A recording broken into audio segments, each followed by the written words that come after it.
pleasure, and I say warm welcome to all of you who is watching to me on my Facebook profile, that is Gulshan Education Wali, and also on my YouTube channel, that is Voice of Faisalabad. Again in my studio, It's Perplexity is here, and I say warm welcome to you, Perplexity. How are you? I'm doing great. Thank you. I'm here to help. What can I assist you with today? I just want to make discussion with you again on the topic of goals. Of course, I'd love to discuss goals with you. What specific area of goals are you focusing on? Personal, professional, or something else? Professional goals, not to personal goals. We can discuss personal goals in further, but today I want to discuss with you professional goals. Can you define professional goals for me? Sure.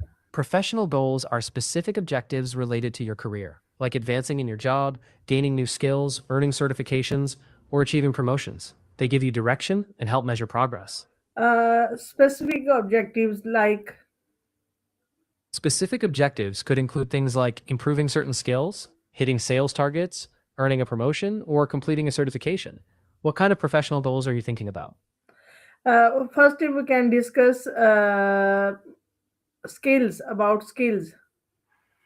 Great. We can focus on skills like improving communication, learning new software, or developing leadership abilities. Which area would you like to dive into? I want to learn new software and developing leadership abilities both. Can you discuss firstly leadership abilities? Absolutely. Leadership abilities often include communication, decision making, problem solving, and motivating a team. Where would you like to start? I just want to be a leader, and these things are equally important for me, or one or other is important rather than remainings. Got it. Both communication and decision making are key. You could start by practicing clear communication and making small decisions confidently. That builds leadership over time. What kind of communication is important? Either upward communication or downward communication? How you Both say? both upward and downward communication are important. Upward communication helps you share feedback and concerns, while downward communication involves giving clear instructions and guidance. And if I am a leader, If then you're a leader, if you're a leader, focusing on clear downward communication is crucial so your team knows expectations. Upward communication is also key to stay aligned with leadership. how I can improve my downward communication? That is very crucial because our team expectations are important for me. You can improve downward communication by being clear, concise, and consistent. Regular check ins and feedback sessions also help keep everyone aligned. Everything keep aligned. Yes, keeping everything aligned means regular updates, clear goals, and making sure everyone understands their roles. There are a lot of differences in the party, in the people that are under my supervision. Then they, due to their individual difference, how it is be I think so it is very difficult for me to maintain all the things and to maintain all the participants equally. And it is difficult for me to have a satisfaction level for everyone at a same time at a same level. That's understandable. It can be challenging to manage individual differences. One approach is to focus on clear communication and personalized support where possible. That way, you can meet each person's needs more effectively. One approach is to focus on clear communication. How it is possible and why, It's and in what way? You can focus on clear communication by setting regular meetings, summarizing key points, and using simple language everyone understands. It helps make expectations clear. And then what I should do for upward communication? For upward communication, keep your manager updated with regular progress reports, share challenges early, and be open to feedback. That builds trust and clarity. uh, uh, That Feedback. sounds like Take your time. Just focus on sharing clear updates, asking for guidance when needed, and highlighting any concerns early. That way, you'll stay aligned with your leadership. What kind of feedback will be important or dangerous? What feedback will be important for my progress as a leader, and what kind of feedback can be dangerous for my repute? Great question. Constructive feedback that helps you improve leadership skills, like communication or decision making, is important. Feedback that's vague, overly critical, or not tied to actionable outcomes could be less helpful and potentially damaging. What will be damaging? Feedback that is vague, personal, or not specific can be damaging, as it may cause confusion or stress. It's important to focus on feedback that's constructive, actionable, and relevant to your growth. Can you define vague for me? This is the Sure, new word for me. no problem. Vague means something that's unclear or not specific. For Okay. example, if feedback doesn't give details, it can be confusing. This is a new word for me. Vague. I didn't know before this. I'm glad I could help. If you'd like, we can go over more examples You or ways to. always help me. Perplexity. You are always help me. You are always cleared my roadmap. I'm really glad to hear that. I'm always here to help you clarify your goals and guide you along the way. Just let me know whenever you need support. Yeah, I need your help. Okay. You described two things for me to as a good leader. One was the communication, and what was the second? The second key aspect was decision making. Both are crucial for effective leadership. How you can define decision making? Decision making is the process of choosing the best option from available choices by analyzing information and considering the outcomes. It helps guide actions strategically. And how I can improve my decision making skill? You can improve by gathering all relevant information, weighing the pros and cons, and practicing making decisions regularly. Seeking feedback can also help. Can you define pros and cons of decision making for me? Step by step. Sure. Step 1, list all the options. Step 2, identify the pros. These are the positive outcomes. Step 3, list cons. These are the potential drawbacks. Step 4, compare them to make a balanced decision. That's the basic process. Compare them to make a balanced decision. Exactly. Once you weigh the pros and cons, you choose the option that offers the best overall outcome. That helps ensure a more balanced decision. This is good for me. I'm glad to hear that. Let me know if you'd like to dive deeper into any specific area. Can you define areas that are best according to you?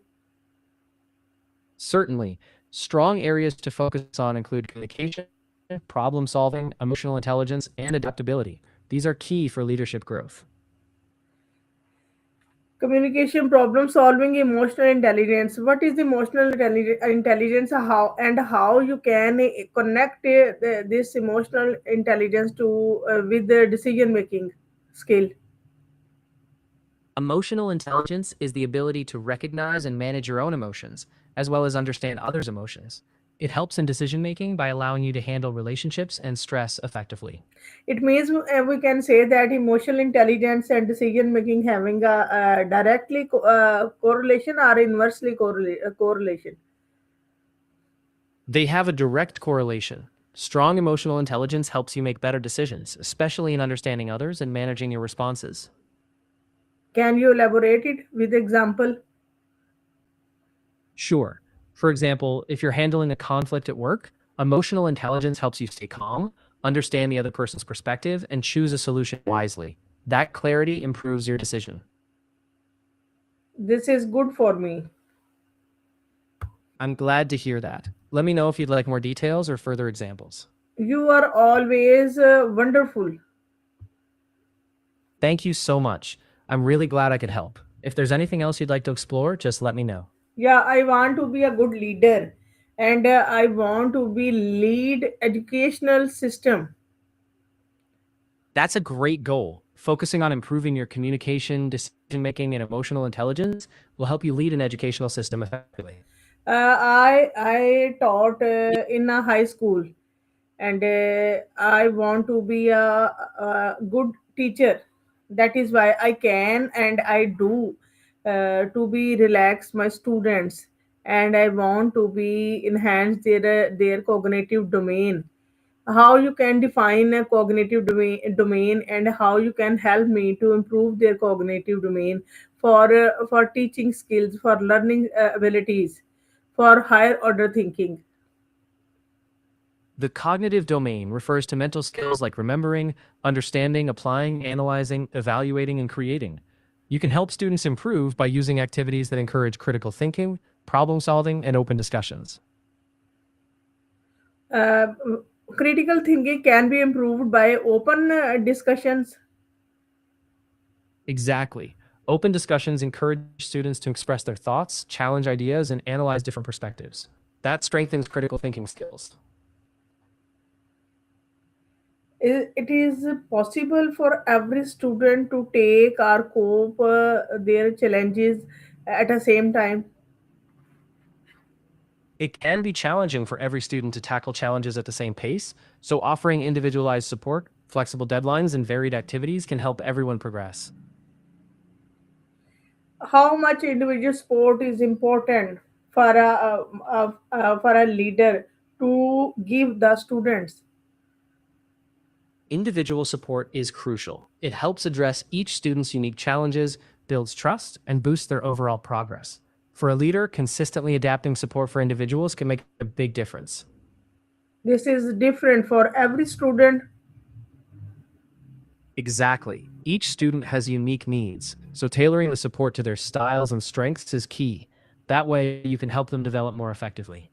Can you define individual needs elaborately? Sure, individual needs refer to the specific learning styles, strengths, weaknesses, and personal circumstances of each student.